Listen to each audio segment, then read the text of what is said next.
ধর্মপ্রাণ মুসলমান ভাইরা, আপনারা যারা এদিক সেদিক ঘোরাফেরা করতেছেন, এদিক সেদিক ঘোরাফেরা না করিয়া আমাদের মাদ্রাসার ময়দানের মধ্যে চলে আসেন। ধারাবাহিকভাবে আমাদের ওয়াজ মাহফিলের কার্যক্রম শুরু হইতেছে। আপনারা যারা এদিক সেদিক ঘোরাফেরা করতেছেন, এদিক সেদিক ঘোরাফেরা না করিয়া মাদ্রাসার মধ্যে চলে আসুন।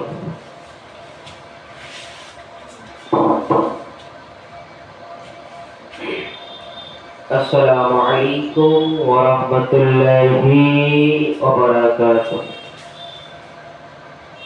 الصلاة والسلام عليك يا سيدي يا رسول الله.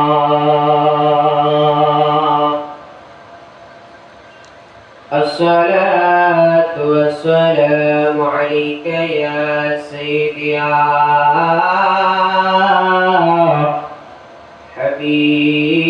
حبيب الله. الصلاة والسلام عليك يا شفيع المذنبين. الصلاة والسلام عليك يا رحمة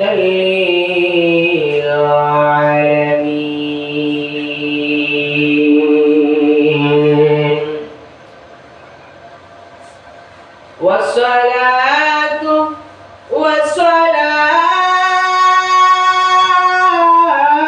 على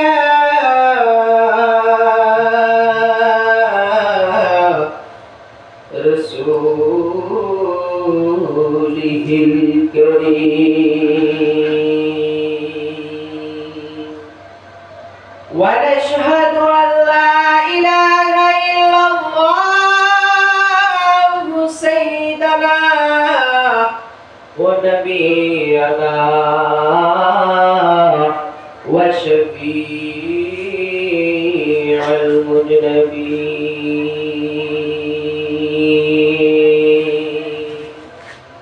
الحمد لله، الحمد لله رب العالمين.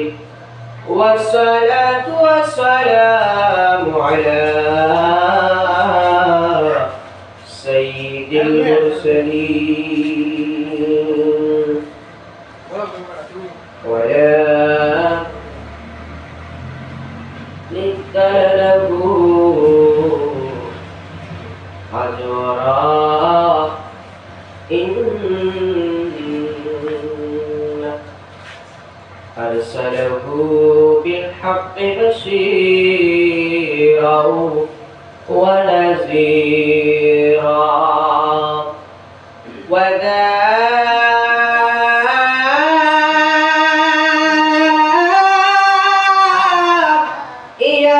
إلى الله بإذنه وسراجا منيرا. في شان حبيبه ومعشوقه مخبرا وآمرا إن الله وملائكته يصلون على النبي يا أيها الذين آمنوا صلوا عليه وسلموا تسليما. اللهم صل على سيدنا مولانا محمد وعلى سيدنا مولانا محمد. اللهم صل على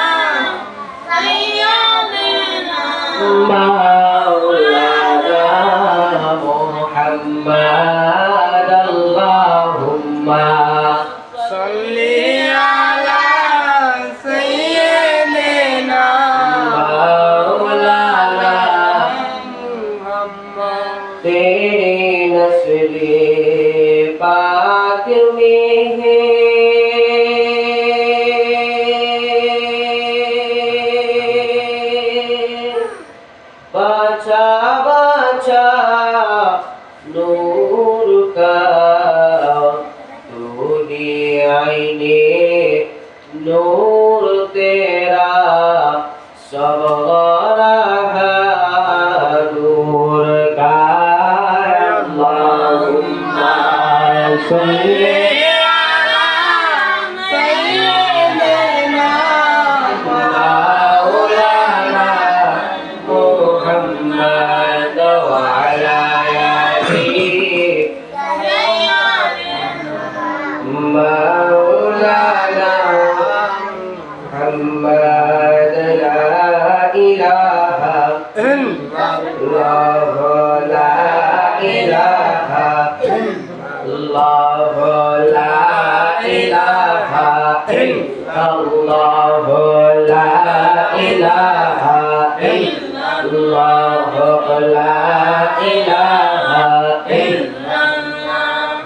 حسبي ربي جل الله ما في قلبي غير الله حسبي ربي جل الله ما في قلبي غير الله نور محمد صلى الله نور محمد صلى الله لا إله إلا الله لا إله إلا الله لا إله إلا الله لا إله إلا الله لا إله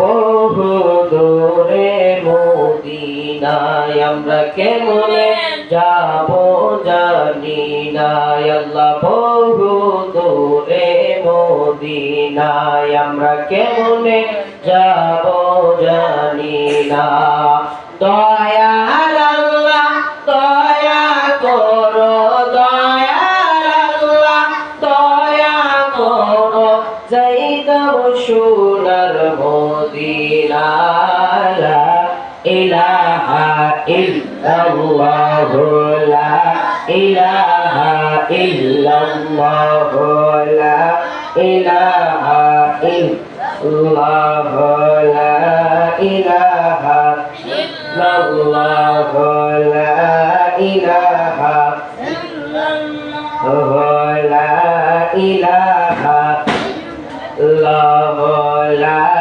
ইলাহা ইল্লাল্লাহ লা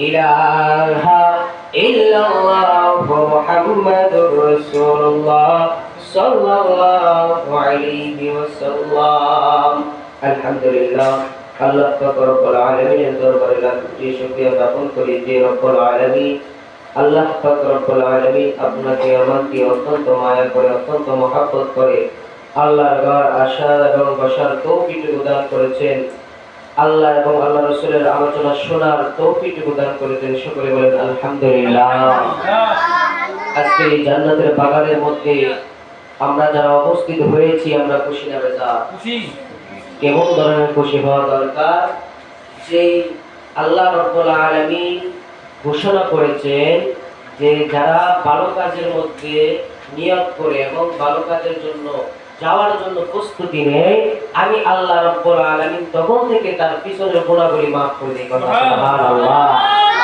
তাহলে আজকে এই মাহফিল আল্লাহকে খুশি করার জন্য নবীকে খুশি করার জন্য এই মাহফিল যেহেতু আল্লাহকে খুশি করার জন্য নবীকে খুশি করার জন্য মাহফিল অবশ্যই আল্লাহ আমাদের পিছনের গুনাহ maaf করে দিয়েছে আর এই মাহফিল শুহাদায়ে কারবালার মাহফিল দেখেন আজকে আমরা কত সুন্দর সংসারদারি করতেছি যদি নবীর আওলাদগণ নবীর বংশধর শহীদ না হইতেন হয়তোবা আমরা এত সুন্দর জীবন পাইতাম না কারণ যদি নবীর আওলাদগণ তাদের কাছে ঈমান বিক্রি করে ফেলতেন ইসলাম বিক্রি করে ফেলতেন তাহলে এত সুন্দর ইসলাম আমরা পাইতাম না তারা কি করেছেন এত সুন্দর ইসলামকে তাদের হাতে দেয় নাই এত সুন্দর ইসলাম কি করেছেন নিজের হাতের মধ্যে রেখেছেন ঈমান নিজের হাতের মধ্যে রেখেছেন তার কারণে আমরা এত সুন্দর ইসলাম পেয়েছি তা না হলে আমাদের সম্ভব ছিল না। আল্লাহ পাক রব্বুল আলামিন যেন সকল শহীদদের উসিলা করিয়া আপনার আমার জীবনের গুনাহগাতা maaf করে দেন, সকলে বলেন আমিন। গভীর মনোযোগ, গভীর মনোযোগ। ও লক্ষ্মীপুরের বাবাজি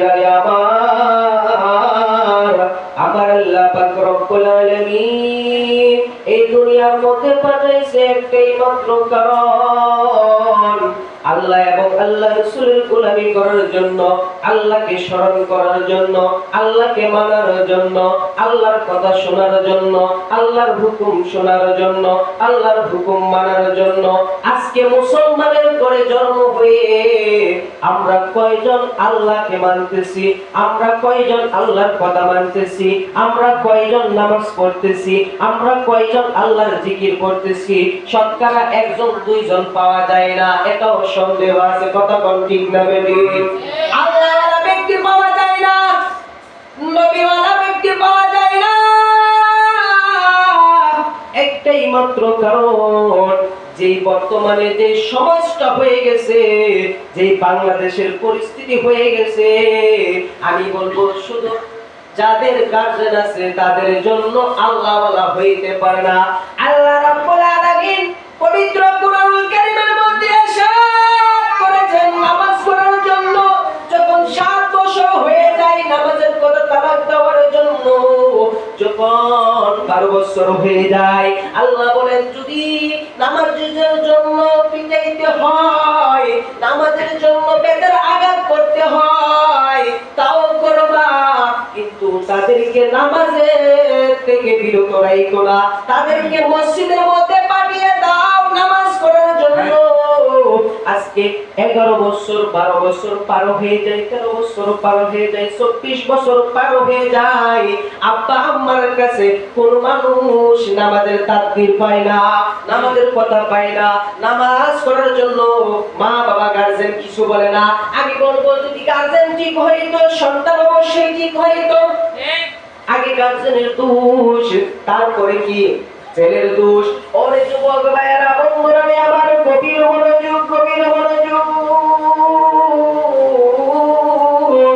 শুধু নামাজ পড়লে চলবে না, মা বাবার খেদমত প্রয়োজন আছে। দেখেন হুসাইন রাদিয়াল্লাহু তাআলা আনহু কেমন ভাবে যুদ্ধ করলেন, কিসের জন্য যুদ্ধ করলেন, কি কারণে যুদ্ধ করলেন, এটা জানার দরকার আছে না নাই? হুসাইন রাদিয়াল্লাহু তাআলা আনহু একটাই মাত্র যুদ্ধ করেছেন, একটাই কারণ, দ্বিতীয় কোনো কারণ নাই। কি কারণ বাজার? হুসাইন রাদিয়াল্লাহু তাআলা আনহু যুদ্ধ করেছেন শুধুমাত্র ইসলামকে জিন্দা করার জন্য। কথা কোন ঠিক না বেঠিক? হুসাইন রাদিয়াল্লাহু তাআলা আনহু যদি যুদ্ধ না করতেন তাহলে আমরা ইসলাম কি জিনিস বুঝতাম না। দেখেন মুনাফিক আমাদের সামনে ঘুরতেছে, আমরা চিনি না, এখন কিভাবে চিনবো রে বাজার, কিভাবে চিনবো? দেখেন হুসাইন রাদিয়াল্লাহু তাআলা আনহুকে যারা হত্যা করেছেন, যারা শহীদ করেছেন, তারাও 5 ওয়াক্ত নামাজি ছিল, তারাও টুপি ছিল, তারাও কি ছিল 5 ওয়াক্ত নামাজ মসজিদের মধ্যে দাঁড়িয়ে নামাজ আদায় করত, নামাজ মিস দেয় নাই। কিন্তু তারাই কি করলো? মুসলমানদের উপরে, নবীর আওলাদগণের উপরে হামলা করলো। দেখবেন কিছু নামদারি মুসলমান আছে, এই মুসলমানেরা কি করে? দেখবেন সরল সরল যারা ইমানদার আছে, একজন নামাজি আছে 5 ওয়াক্ত নামাজ করে, তাদেরকে হামলা করে নামাজ না করার জন্য, নামাজে না যাওয়ার জন্য। তারা বলে এমন মুসলমান, এমন মুনাফিক বাইর হইছে বাংলাদেশে। কথা কোন ঠিক না বেঠিক? এরে যুবক গভীর মনোযোগ, গভীর মনোযোগ। আমার আল্লাহ পাক রব্বুল আলামিন পবিত্র কুরআনুল কারীমের মধ্যে ইরশাদ করেছেন, আল্লাহ রব্বুল আলামিন বলেন আমি আল্লাহ যার ভিতরে মোহর মেরে দিয়েছি, আমি আল্লাহ রব্বুল আলামিন যাকে মোহর দিয়েছি, আমি আল্লাহ যাকে হেদায়েত দেই নাই।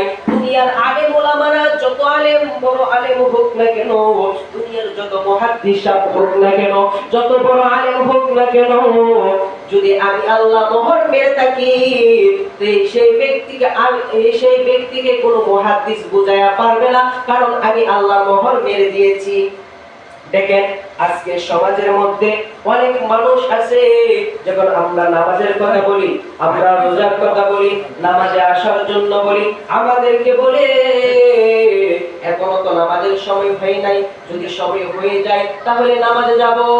যখন দাড়ির কথা বলি, কি এর কথা, দাড়ির কথা যখন বলি, দাড়ির কথা বলার পরে সেই ব্যক্তি বলে এখনো বয়স হয় নাই। এই যুবক, যখন বলি তোমাকে দাড়ির কথা, তোমারও বয়স হয় নাই, আমি বলতে চাই এই দাড়ি তুমি কাটতেছো, একদিন এই দাড়ি তুমি কাটতেছো কিন্তু তোমার নিঃশ্বাসের কোনো বয়স নাই, হঠাৎ করে মৃত্যুবরণ করতে পারো। এই দিক থেকে গেলাম না বাজান, এই বাজান গভীর মনোযোগ, যে এই দাড়ি আছে, এই দাড়িগুলি যদি কেটে ফেলেন, দাড়ি কেটে ফেলার পরে আপনি নামাজ পড়লেন না, আপনার যতটুকু গুনাহ হওয়ার এতটুকু গুনাহ হবে, সমস্যা নাই। এক ওয়াক্ত করলেন না, এক ওয়াক্ত গুনাহ হবে, দুই ওয়াক্ত করলেন না, দুই ওয়াক্ত গুনাহ হবে। আপনি জিকির করলেন না, কোনো সমস্যা নাই। আপনি নামাজ পড়লেন না, অন্ততপক্ষে শুধু নামাজ পড়লে আপনি গুনাহ থেকে ছাড়া পাবেন। আর যদি নামাজ না করেন, আপনার আমলনামার মধ্যে গুনাহ একটা লিপিবদ্ধ করা হবে। কিন্তু আপনি যে দাড়ি কাটলেন, দাড়ি কাটার পরে যখন থেকে আপনি দাড়ি কাটলেন তখন থেকে ফেরেশতারা আপনার আমলনামার মধ্যে গুনাহ লিখতে লিখতে লিখতে লিখতে লিখতে লিখতে যতক্ষণ পর্যন্ত আপনি দাড়ি না বড় করলেন ততক্ষণ পর্যন্ত লিখতে থাকে। শুধু তাই নয়, এমনি আপনি ঘুমিয়ে যান, আপনার যদি দাড়ি থাকে আপনার কোনো গুনাহ হয় না। আপনি গুনাহ লিপ্ত থাকলে গুনাহ হয়, আর যদি আপনি গুনাহ না করেন, গুনার দিকে না যান, আপনার কোনো গুনাহ হয় না। যখন আপনি দাড়ি কাটেন, আপনি যখন ঘুমিয়ে যান, ঘুমানোর পরেও আপনার আমলনামার মধ্যে গুনাহ লিখতে থাকে। কারণ কিসের জন্য? এই দাড়িগুলি তো 24 ঘন্টার জন্য, সারা দিনের জন্য, সারা জীবনের জন্য দিয়ে দিয়েছেন আল্লাহ। এত সুন্দর দাড়ি আপনি কেটে ফেলেন। দেখেন আল্লাহ রাব্বুল আলামিন বলেন, যতক্ষণ পর্যন্ত তার মুখের মধ্যে দাড়ি না থাকবে ততক্ষণ পর্যন্ত সে ঘুমাক না কি করুক এটা দেখার বিষয় না। যতক্ষণ পর্যন্ত দাড়ি না থাকবে ততক্ষণ পর্যন্ত তার আমলনামার মধ্যে গুনাহ লিপিবদ্ধ করা থাকবে, গুনাহ লিখতে থাকবে ফেরেশতারা। আর যে ব্যক্তি দাড়ি লাগবে সে যদি ঘুমানোর পর আল্লাহ আমল দিবে, সব দিবে, সব লিখবে ফেরেশতারা। কন্যা সুবহানাল্লাহ। আজ সমাজের মধ্যে যুবকদের বললে বলে সময় হয়েছে না। আরে যুবক, তোমার যে গুনাহ হয়েছে এটা বুঝতেছো না? আরে যুবক, তুমি যে নামাজে আসো নাই, তোমার যে গুনাহ হয়েছে এটা বুঝো না? অনেকে যখন প্রশ্ন করি নামাজে আসো, নামাজে আসো, তারা কি বলে যে কবরের মধ্যে যাওয়ার পরে দেখা যায় বলে আল্লাহ কি করে, কি করবো না করবো এটা কবরের মধ্যে হইব। আজাদের কথা যখন বলি সে বলে আরে কবরের মধ্যে যাওয়া এবার হইব, কবরের মধ্যে কি যা হইবার হবে। একটা কথা আছে না, সময় থাকলে বুঝলি না রে মন, এখন সময় নাই। কিন্তু যুবক ভাইরা, মুরব্বী বাবাজিরা আমার, যারা বলে কি বলে, যারা বলে নামাজ দরকার নাই, নামাজে যাওয়ার দরকার নাই, কবরের মধ্যে যাওয়ার পরে যা হওয়ার হবে, এখন যা করার করে ফেলি, যা গুনাহ করার করে ফেলি, যা হারাম কাজ করার করে ফেলি, যা কিছু করার করে ফেলি, কবরের মধ্যে যাওয়ার পরে বোঝা যাবে। আমি বলবো এই কথা ভুল, আমি বলবো এই কথা বল। কিভাবে বল? বাজার স্যাম্পল ভাবে একটা উদাহরণ দিলাম। যেমন আপনি মারা গেলেন, মারা যাওয়ার পরে যা হবার হবে, প্রথম নাম্বার যে কাজটি হবে, আপনার সন্তান স্ত্রী, আপনার সন্তান এতিম হয়ে যাবে, আপনার স্ত্রী কি হয়ে যাবে? বিধবা হয়ে যাবে, আপনার মা বাবা সন্তান হারা হয়ে যাবে। দুনিয়ার দিক দিয়ে দেখতে গেলে কি এগুলো একদিন সমস্যা হবে। আপনার সন্তান এতিম হয়ে যাবে, আপনার মেয়ে এতিম হয়ে যাবে, আপনার স্ত্রী বিধবা হয়ে যাবে। আর কবরে যাওয়ার পরে আপনি কি হয়ে যাবেন? গুনাহগার হয়ে যাবেন। আপনি কি জাহান্নামী হয়ে যাবেন? আপনি কি জাহান্নামের কুকুর হয়ে যাবেন? জাহান্নামের মধ্যে নিক্ষেপ করা হবে আপনাকে। দুনিয়ার মধ্যে এই সমস্যা আর কবরের মধ্যে এই সমস্যা।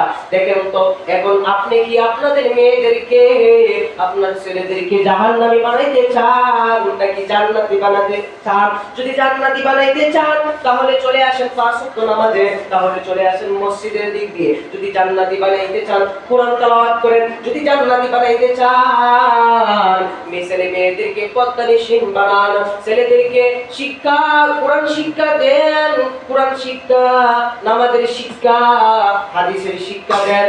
আর তা না হইলে আপনার ছেলে মেয়েও কোথায় যাবে? জাহান্নামে যাবে, আপনিও জাহান্নামে যাইতে হবে। কথা কোন ঠিক না বেটি? নামাজের জন্য জাহান্নামে চলে যাইতে হবে, রোজার জন্য জাহান্নামে চলে যাইতে হবে। আমল এমন একটা জিনিস, আপনার যদি আমল না থাকে কোনো ভরসা নেই। আছে ভরসা? আমার যদি পুঁজি না থাকে, আমি যদি বলি এই কাজটা করার দরকার, তো এই একটা ব্যবসা দরকার, 10 লাখ টাকা লাগবে, ব্যবসাটা করলে 10 কোটি টাকা লাভ হইব। এখন যদি আমার পুঁজি না থাকে, আর আপনার দরকার আছে না। এবার অনেকে বলে জান্নাতে এমনি চলে যাব। জান্নাতে যাওয়া এটা সম্ভব না। আর এই দুনিয়ার মধ্যে কত বাটপারি, কত সিটারি, কত রাজাহারি, কত কিছু করলেন। দেখেন আমাদের গাউসে পাক যিনাকে বলা হয় আব্দুল কাদের জিলানী বাবা, মুসা জঙ্গি, একটা ফল পুকুর থেকে, নদী থেকে, নদীর মধ্যে পেয়েছিল একটা ফল। কোথায়? নদীর মধ্যে একটা ফল পেয়েছিল। সেই ফল যখন উনার এই ফলটা বক্ষণ করলো, করার পরে হঠাৎ করে চিন্তা আসলো, আমি যে ফল খাইলাম এখন এই কার ফল খাইলাম, কোথায় থেকে আসলো, এটা কি আমি কিভাবে খেয়ে ফেললাম?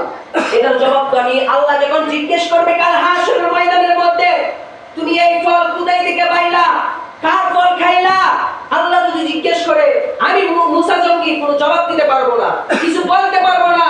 এই জন্য একটা পাইছে ফল, কোথায় পাইছে? নদীর মধ্যে। পাওয়ার পরে এই নদী থেকে টুকাইতে টুকাইতে টুকাইতে টুকাইতে খুঁজতে খুঁজতে খুঁজতে খুঁজতে নদী থেকে কোনো জায়গার মধ্যে পায় না, বাগান পায় না, কোনো মালিক পায় না, কোনো কিছু পায় না।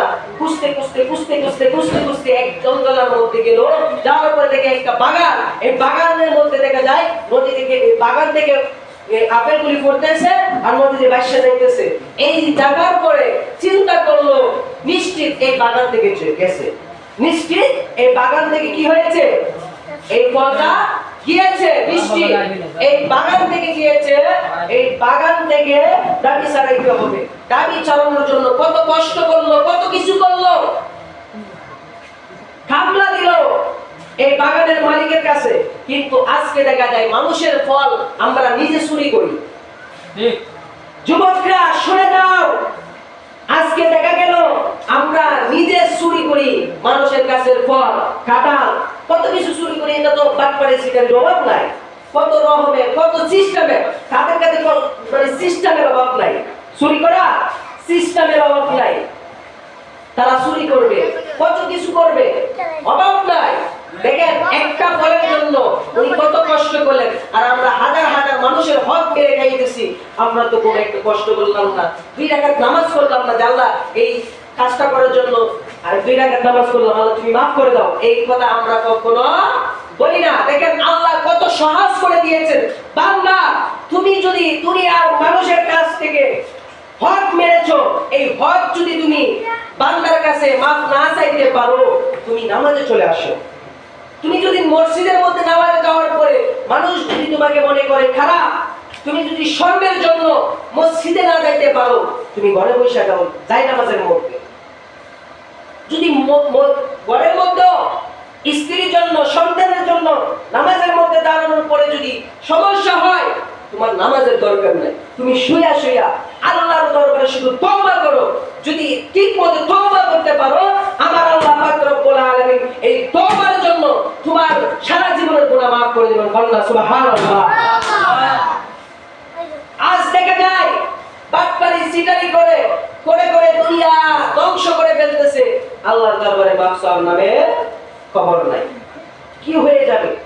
আর অন্ধকার কবরের মধ্যে যা হইবার হবে, কোনো মানুষ দেখবে না। না না, এটা ভুল, মিথ্যা।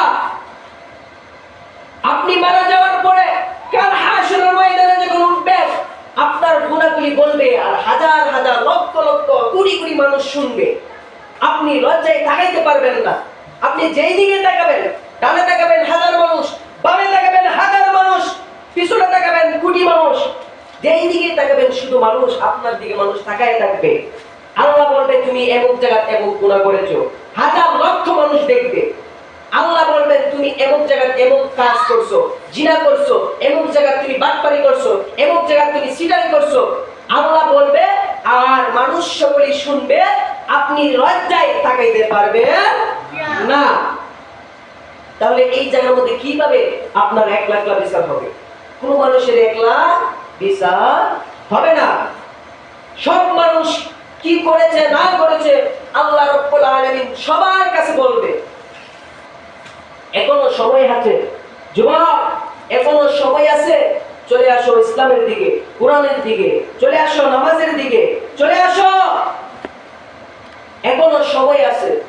আর যদি এখন তুমি তোমার আমলকে কঠিন না করতে পারো, সহজ না করতে পারো, তোমার জান্নাতে যাওয়ার রাস্তা যদি সহজ না করতে পারো, তাহলে কাল হাসরের ময়দানের মধ্যে দেখেন সামান্য দুনিয়ার আগুন আমরা সহ্য করতে পারি না। সাধারণ দুনিয়ার মধ্যে রোদের তাপমাত্রা আমরা সহ্য করতে পারি না। আল্লাহ রাব্বুল আলামিন বলেন, আমি এইটা রোদের তাপমাত্রা কিংবা গরম এটা আমি আল্লাহ দেই নাই। এটা হচ্ছে যখন জাহান্নামের একটা নিঃশ্বাস ফেলায় দুনিয়ার মধ্যে, ফালানোর পরে এত গরম লাগে। এটা তোমাদের জন্য জাহান্নামের নিঃশ্বাস। কি এটা? জাহান্নামের নিঃশ্বাস, এটা গরম নয়। এটা কি? জাহান্নামের নিঃশ্বাস। এই দুনিয়ার মধ্যে দেখেন সাধারণ গরম আমরা সহ্য করতে পারি না। আল্লাহ রাব্বুল আলামিন বলেন এটা জাহান্নামের নিঃশ্বাস। জাহান্নামের নিঃশ্বাস যদি এত ভয়ঙ্কর হয়, এত ভয়াবহ হয়, এত খারাপ হয়, তাহলে জাহান্নামের আগুন না জানি কত খারাপ হবে, জাহান্নামের আগুন না জানি কত ভয়ঙ্কর হয়ে যাবে। আমার আল্লাহ রাব্বুল আলামিন, আপনার নবী আমার নবী, আপনি যেভাবে বসেছেন, আমি যেভাবে বসেছি, এইভাবে নবী আলোচনা করতেছেন, দ্বীনের আলোচনা করতেছেন, সুন্দরভাবে কথা বলতেছেন, ভালোভাবে দ্বীন শিক্ষা দিতেছেন সাহাবীদেরকে। সাহাবীদেরকে জিজ্ঞেস করলো, দ্বীন দেওয়ার পরে শিক্ষা দেওয়ার জন্য সকল নিয়ে বসলেন। বসার পরে হঠাৎ একটা বিকট আওয়াজ হইল। কি? হঠাৎ একটা বিকট আওয়াজ হইল। সাহাবীরা নবীকে জিজ্ঞেস করলো, ইয়া রাসূলুল্লাহ, ইয়া হাবিবাল্লাহ, এই আওয়াজ কিসের? আপনার নবী আমার নবী, কুল কায়নাতের নবী, তো জাহানের বাদশা নবী ডাক দিয়া বলে, সাহাবীরা রে, ও সাহাবীরা শুনো শুনো, এই আওয়াজটা হইছে আমার আল্লাহ পাক রব্বুল আলামিন ৭০,০০০ বছর আগে জাহান্নামের মুখের মধ্যে নিক্ষেপ করেছিল। এই ৭০,০০০ বছর পরে জাহান্নামের পদতলির মধ্যে গেছে, এই জন্য এত বিকট আওয়াজ হয়েছে। কিসের জন্য? ৭০,০০০ বছর আগে আমার আল্লাহ জাহান্নামের মুখের মধ্যে একটা কি করলো? পাথর নিক্ষেপ করেছে। ৭০ বছর আগে, ৭০ বছর পরে এটা জাহান্নামের নিচে পদতলির মধ্যে গিয়েছে, এজন্য বিকট আওয়াজ হয়েছে। দেখেন আল্লাহ জাহান্নাম কত বড়। আপনাকে আমাকে যদি জাহান্নামের মধ্যে নিক্ষেপ করা হয় ৭০ বছর লাগবে। আর হাদিসের মধ্যে এসেছে সেই দিন দুনিয়ার মধ্যে একটা বছর জাহান্নামের মধ্যে একটা দিন হয়ে যাবে। সেদিন কঠিন মুসিবতের সময় জাহান্নামের দিনগুলি একটা বছরের মতো লম্বা হয়ে যাবে। কয়টা বছর? একটা বছর, একটা দিন একটা বছরের মতো হয়ে যাবে। ৭০,০০০ বছর যদি হয় এইভাবে, এখন আপনি চিন্তা করেন ৭০,০০০ বছর কত দূর। মানুষ বাঁচে না ৭০,০০০ বছর, অতিরিক্ত ৫০, অতিরিক্ত হইলে ৬০, একদম একেবারে যখন অতিরিক্ত হয় ৭০, তার বেশি মানুষ আর বাঁচে না। দেখেন আল্লাহ রাব্বুল আলামিন জাহান্নাম এত বড় বানাইছে, শুধু জাহান্নাম উপর থেকে নিচ পর্যন্ত ৭০,০০০ বছর লাগে। এত বড় জাহান্নাম। এই জাহান্নাম আপনার সাথে খুব খারাপ ব্যবহার করবে। কিসের জন্য? আপনি যদি বেনামাজি হন, আর নামাজি হইলে জাহান্নাম আপনাকে অনেক সুন্দর ব্যবহার করবে। এই কবর যেই খবরের কথা বলেন রে বাজার, কবরের কথা কি বলবো? কবরের বাসা, কবর ডাক দিয়া বলে, ও দুনিয়ার মানুষ, তোমরা নামাজ করো রে, তোমরা নামাজ করো। আমি খবর অনেক ভয়ঙ্কর যে দুনিয়ার মানুষ, আমি কোনো মানুষকে ছাড় দেই নাই, আমি কোনো মানুষকে ছাড় দিব না। দুনিয়ার উপরে তাইকা জমিন ডাক দিয়া বলে, তুমি দুনিয়ার মধ্যে তাইকা, তুমি মাটির উপরে তাইকা নামাজ বাদ দিছো, তুমি মাটির উপরে তাইকা সুদ খাইছো, তুমি মাটির উপরে তাইকা ঘুষ খাইছো, তুমি মাটির উপরে তাইকা বাটপারি সিটারি করছো। এই মাটির ভিতরে একদিন যখন যাইবা বাবা, যাওয়ার পর আপনি যদি বেনামাজি হয়ে যান, আপনি যদি ঈমান হারা হয়ে যান, আপনার যদি ঈমান না থাকে, আপনার ঈমান না থাকার কারণে, বেনামাজি হওয়ার কারণে কবরে এমন ভাবে ভয়ঙ্কর ভাবে আপনাকে ধরবে। আল্লাহ রাব্বুল আলামিন বলেন, বেনামাজির কবরের মধ্যে একটা শাস্তি। কি শাস্তি? ডান পাশের মাটিগুলি বাম পাশে ঢুকে যাবে। ডান পাশের মাটিগুলি এমন ভাবে চাপ দিবে, আপনার ডান পাশের হাড্ডিগুলি বাম পাশে ঢুকে যাইব, আপনার বাম পাশের হাড্ডিগুলি ডান পাশে ঢুকে যাইব। এমন ভাবে চাপ দিবে কবরে। চাপ দেওয়ার পরে এই দুনিয়ার মধ্যে দেখেন, সামান্য আগুন সহ্য করতে পারি না, সামান্য বেতের বাড়ির আঘাত সহ্য করতে পারি না, সামান্য একটু সমস্যা হইলে হাত ব্যথা করে, পা ব্যথা করে, কত সমস্যা। কিন্তু এই কবরের মধ্যে যে সময় আপনাকে কবরগুলি চাপ দিবে, আপনার বুকের হাড্ডিগুলি মসমস করে ভেঙে যাবে, কিছু করার থাকবে না। এই খবরের মধ্যে যাওয়ার পরে আপনি যদি ইমানদার হয়ে যান, আপনি যদি মুমিন হয়ে যান, আপনি যদি পাঁচ ওয়াক্ত নামাজি হয়ে যান, এই কবরের মধ্যে আপনাকে মাটি সম্মান করবে। আপনি যদি ইমানদার হয়ে যান, পাঁচ ওয়াক্ত নামাজি হয়ে যান, ফেরেশতারা সম্মান করবে। আপনি যদি ইমানদার হয়ে যান, আপনি যদি নামাজি হয়ে যান, এই গোটা পৃথিবীর মধ্যে যত মানুষ আছে আপনাকে সম্মান করবে। কাল হাসরের ময়দানের মধ্যে আপনাকে সম্মান করবে, ফুলসিরাতের পারের মধ্যে আপনাকে সম্মান করবে। শুধু মানুষ সম্মান করবে তা নয়, ফুলসিরাতের গুনার মধ্যে যখন চলে যাবেন, দেখবেন বেনামাজি চিন্তা করবে কিভাবে পাড়ি দিব ফুলসিরাতের পার। ফুলসিরাতের পার কত লোক জানেননি? আমার আল্লাহ চুল হইতে চিকন করেছেন ফুলসিরাতের পার, চুল হইতে চিকন করেছেন ফুলসিরাতের পার।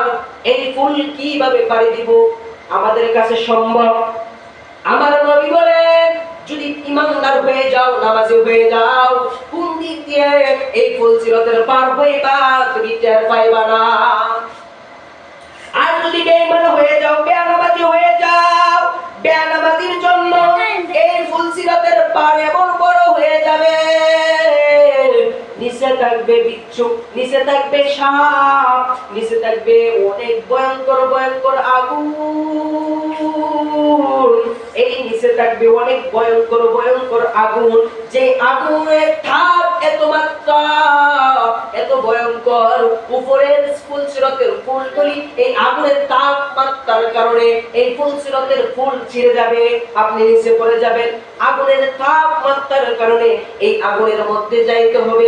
আজকে যুবক ভাইরা, মুরব্বী বাবাজিরা, দেখা যায় সমাজের মধ্যে যদি একটু হাঁটা চলাফেরা করতে পারে মহিলারা, এই বাড়ি থেকে আরেক বাড়ির মধ্যে যাইতে পারে, মহিলারা মনে করে অনেক স্বাধীন মধ্যে চলাফেরা করতেছে, অনেক ভালোভাবে চলাফেরা করতেছে, অনেক সুন্দরভাবে চলাফেরা করতেছে।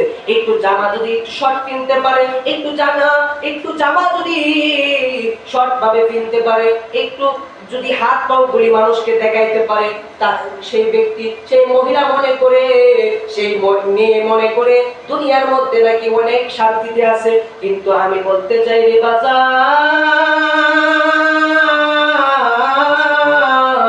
দুনিয়ার মধ্যে স্বাধীনভাবে কিন্তু এটা তো মানুষের জীবন না, এটা তো ইমানদারের জীবন না। ইমানদারের জীবন হইছে যেমন মুসা জঙ্গি যখন বিয়ে করতে যায়, বিয়ে করতে গিয়েছিল কিসের জন্য গিয়েছিল? একটা ফলের জন্য। 12 বছর আবার 12 বছর এইভাবে যখন বাগানের মধ্যে কাজ কাম করলো, খেজমত করলো, খেজমত করার পরে এই মালিককে জিজ্ঞেস করলো, আপনি কি আমাকে মাফ করছেন? মালিক বলে, না না, আমি এখনো মাফ করি নাই। মুসা জঙ্গি ডাক দিয়ে বলে, আমাকে কি করলে মাফ করবে? সেই মালিক ডাক দিয়ে বলে, ও মুসা জঙ্গি, আমার একটা মেয়ে আছে, সেই মেয়ে কথা বলতে পারে না, সেই মেয়ে চোখে দেখতে পারে না, সেই মেয়ে কানে শুনতে পারে না, সেই মেয়ের কোনো হাত নাই, সেই মেয়ের কোনো পা নাই। এই মেয়েকে যদি বিয়ে করতে পারো, তাহলে আমি এই ফলের দাবি তোমার কাছ থেকে ছেড়ে দেব। এই কথা বলার পরে মুসা জঙ্গি বলে, আচ্ছা সমস্যা নাই, যদি দাবি ছেড়ে দেন আমি বিয়ে করতে রাজি আছি। কন্যা সুবহানাল্লাহ। আরেকটু জোরে সরে বলেন সুবহানাল্লাহ। কি করতে রাজি আছে? বিয়ে করতে রাজি আছে। কাকে? রেন্ডা, লুলা, হাত নাই, পা নাই, চোখে দেখতে পারে না, বুবা, কথা বলতে পারে না, কানে শুনতে পারে না, এইরকম একটা মেয়েকে রাজি হয়ে গেল একটা ফলের জন্য, একটা ফলের দাবি ছাড়ানোর জন্য রাজি হয়ে গেল। আজ আমাদের সমাজের মধ্যে যৌতুক ছাড়া বিয়ে হয় না। এদিকে গেলাম না বাজার, যখন বিয়ে শাদী হয়ে গেল, বিয়ে শাদী হয়ে যাওয়ার পরে যখন মুসা জঙ্গি বাসর রাতের মধ্যে যাবে, বাসর করার জন্য যাবে, স্ত্রীকে দেখার জন্য যাবে, স্ত্রীর সামনে যখন গেল, দরজার মধ্যে নক করলো, দরজার মধ্যে নক করার পরে সাথে সাথে একজন সুন্দর মহিলা আয়েশা দরজা করলো। দরজা করার পরে হঠাৎ করে দেখে চমকে গেল। আমার শ্বশুর বলল, তার হাত নাই, পা নাই, লুলা, রেঙ্গা, চোখে দেখতে পারে না, এক সুন্দরী যুবতী আয়েশা দরজা করলো, এটা তো আমার স্ত্রী হতে পারে না। এই কথা বলার পরে শ্বশুরের দিকে দৌড়ায় ফেললো। দৌড়াইতে শ্বশুরের দিকে গেল। শ্বশুরের জিজ্ঞেস করলো, আপনি তো বললেন আপনার মেয়ে কথা বলতে পারে না, আপনার মেয়ে চোখে দেখতে পারে না, আপনার মেয়ে কানে শুনতে পারে না, আপনি এতগুলি বললেন, এখন কি দেখা যায় অন্য একটা মেয়ে আমার ঘরের মধ্যে ঢুকছে। মুসা জঙ্গি বলল, এটা তো আমার স্ত্রী নয়। মুসা জঙ্গি বলল, এটা আমার স্ত্রী নয়। মালিক ডাক দিয়া বলে, এটাই তোমার স্ত্রী। মুসা জঙ্গি বলে, এটা কিভাবে সম্ভব? আপনি তো বললেন চোখ নাই। ডাক দিয়া বলে, ও মুসা জঙ্গি, শোনো, আমার মেয়ে কোনদিন এই চোখ দিয়ে কোনো পুরুষ দেখে নাই, এজন্য আমি বলেছি আমার মেয়ের চোখ নাই। মুসা জঙ্গি, শোনো, যে খান দেখতেছো, এই খান দিয়ে কোনোদিন জীবনে কোনো পুরুষের কণ্ঠ শুনে নাই, কোনোদিন পুরুষের সাথে কথা বলে নাই, এজন্য আমি বলেছি এই কানে শুনে না। মুসা জঙ্গি, শোনো, আমি বলছি জবান নাই, বুবা, কথা বলতে পারে না, এই জবান দিয়ে কোনোদিন কোনো পুরুষের সাথে কথা বলে নাই, কোনো পুরুষের সাথে কথা বলার না কারণে আমি বলছি বুবা। মুসা জঙ্গি, শোনো, এই পা দুইটা কিসের জন্য আমি বললাম নাই, আমি এই জন্য বলেছি এই পা দিয়ে কোনোদিন বাজারে যাই নাই, এই পা দিয়ে কোনোদিন পুরুষের কাছে যাই নাই, এই পা দিয়ে কোনোদিন কোনো খারাপ জায়গার মধ্যে যাই নাই, কোনো হারাম কাজের মধ্যে যাই নাই, এই জন্য আমি বলেছি পা নাই। এই জন্য বলেছি আমার মেয়ের পা নাই। আর দুইটা হাত কিসের জন্য বলেছি জানো? দুইটা হাত দিয়ে, এই দুইটা হাত দিয়ে কোনোদিন কোনো পুরুষের খেদমত করে নাই, কোনোদিন পুরুষকে কোনো সাহায্য করে নাই, কোনো কিছু করে নাই, কোনো কিছু না করার কারণে আমি বলেছি আমার মেয়ের দুইটা হাত নাই। আজ সমাজের মধ্যে দেখা যায় একটু সুন্দর মেয়ে হইলে রাস্তাঘাটের মধ্যে চলাফেরা করে, দোকানপাটের মধ্যে যায়, বাজারের মধ্যে যায়। এখন তো মহিলারা বাজার করতে যায়। আমার আল্লাহ রাব্বুল আলামিনের পেয়ারা হাবিব নবী বলেন, এমন একটা সময় আসবে যে সময়, কি সময়, যে বাজার হাট ঘাটের মধ্যে শুধু নারী দেখা যাবে, কোনো পুরুষ দেখা যাবে না। দেখবেন এখন বর্তমানে বাজার থেকে আসার সময় যদি একটা অটোর মধ্যে ওঠা হয়, অটোর মধ্যে দেখবেন 2 জন পুরুষ আর 6 জন নারী। কথা বল, ঠিক না বেটি? অটোর মধ্যে হয় কি হয় না? প্রত্যেকটা একটি অটোর মধ্যে 2 জন পুরুষ আর 6 জন নারী। আল্লাহর নবী বলেন,